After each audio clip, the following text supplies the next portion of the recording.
Finally managed to beat it, guys. Treasures in the Deep, challenge mode number 2, H2. I'll show you how my run goes, and hopefully I don't clown myself. Can I turn off the power of dominance anywhere?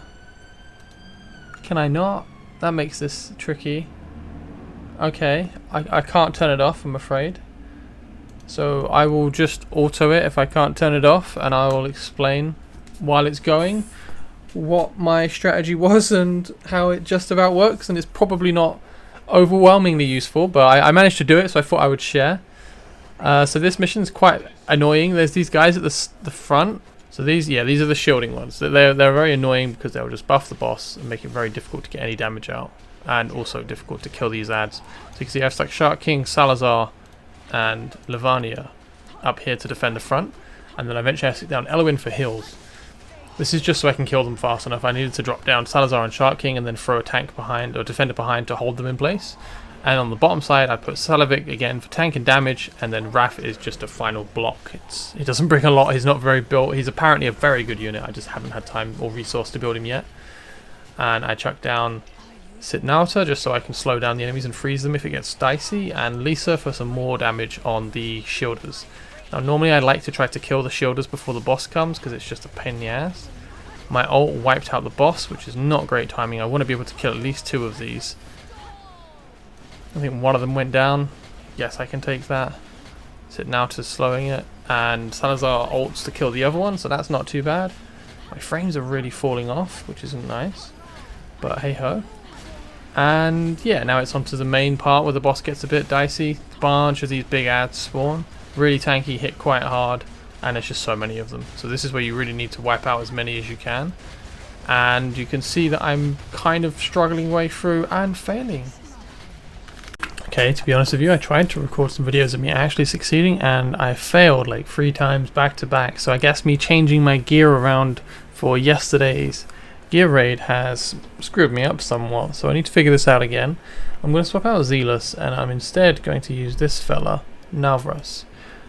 Partly just because he has the Nightmare Lord bonus, the additional attack speed planted, but he's also cheaper to place. And I noticed that Zealous wasn't doing a great deal of work anyway. So I'll try this again, and hopefully this time it works. Again, I'll start with Salazar up front. I will place Shark King on the right side.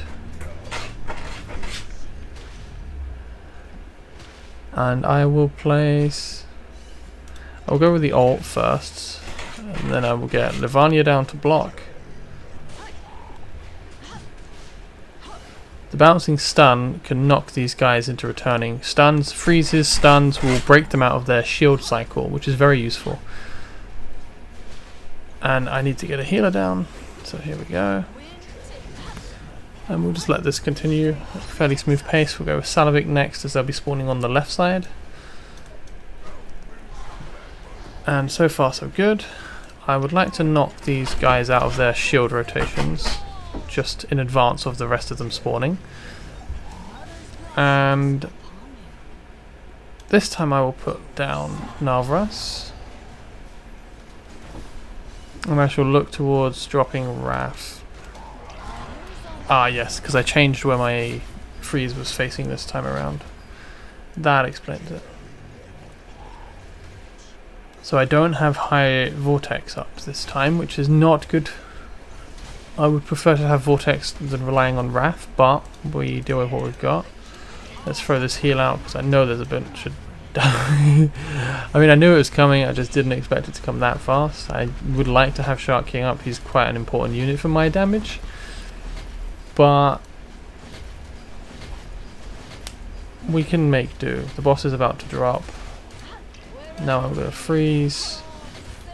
Let's go with this. I need them to be close enough for this ult to hit 2 of them.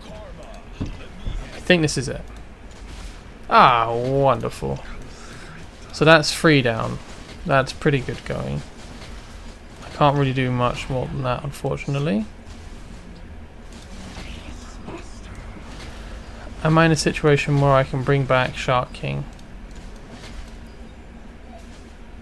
Get the boss merged. Let's just go over the ult out of the gate. and I know I need to do some big plays now, but I'm scared. So I'm gonna do stuff. I'm gonna despawn Wrath, bring back Shark King, throw down a AoE just to bring some space. Coming to an end, so I'll chuck out the heal. I think I could have waited a bit longer on that, but this is okay. Now I really need Salazar's ult to come up, and I need him to delete some people. Wow. Before he gets deleted himself, preferably. Can I get this up, please, Vortex? He died. Okay, I am not in a good situation here. Okay, there's only 3 up. This isn't too bad. There's 3 in the middle, 2 nearly dead. I can drop this here to heal both these people. I think we're good. I think we did it. Nice. Okay. I can now just pretend that's how every run goes, and it's always, you know, safe. No. Unfortunately, this is a very difficult mission, and it takes quite a bit to get it working. As you can see, I rely a lot on Salazar, as I do with everything. Salavic really held the left flank down for me. Lavanya was pretty clutch. I think, honestly, the unsung hero, or the one easier to forget, is Sitnauta. I think her freezes did a lot of work, delaying the boss merging together, slowing ads getting in, breaking the shields, not dying like Shark King for some reason. Did a lot. Definitely did a lot of work. So I guess it's hard to give recommendations of what teams to build for this challenge. It is quite a hard challenge mode, which is nice sometimes. But I would definitely say bring some CC. The mission challenges were built around having stuns and having CC. Hence why they've got Captain Reeve and his showcase and the campaign missions, showcasing his AoE stun and his ultimate. So I think bring Sitnauta. You should have her from the 3-day login. I've actually focused on mine quite a bit. I've awakened her 3 times. I'm not going to take her to 6-star anytime soon. She doesn't really need it. She's here for the CC, the slow and the freeze. But I think her being able to control the flow of the enemies and to give me the break to get everyone else's damage out has been very, very helpful. So I would definitely say bring Sitnauta. Bring a Shark King if you've got one. Having the ability to control the waves is very important. So that's probably it for me today for Treasures in the Deep. I'm pretty happy. I managed to clear H2. I think I can do it reliably now. I just had to change my comp up a bit again because I've mixed my runes about and my equipment around, my gear. But yeah, pretty fun challenge, quite nice to do. Definitely bring some more CC, bring some stuns. Sitnauta is fantastic. Shark King, if you've got him awakened for the freeze, is really good as well. I don't see myself making any videos on H3. I just am not strong enough. You saw how hard H2 was, for me at least. And for the redeem shop, I should be hitting 4k Deadman's Gold, so I'm going to be buying Oleg's Wall and Myth Extract most likely. Caravelli is interesting. I did like the look of him. He is another AoE mage, but you can see from his reviews it's not great. And also on the Discord there's a tier list floating around, and he is also not reviewed very well there, so I'm going to pass on Caravelli for now. But yeah, that's it for me for Treasures in the Deep. Take care, good luck with your own runs, and yeah, all the best.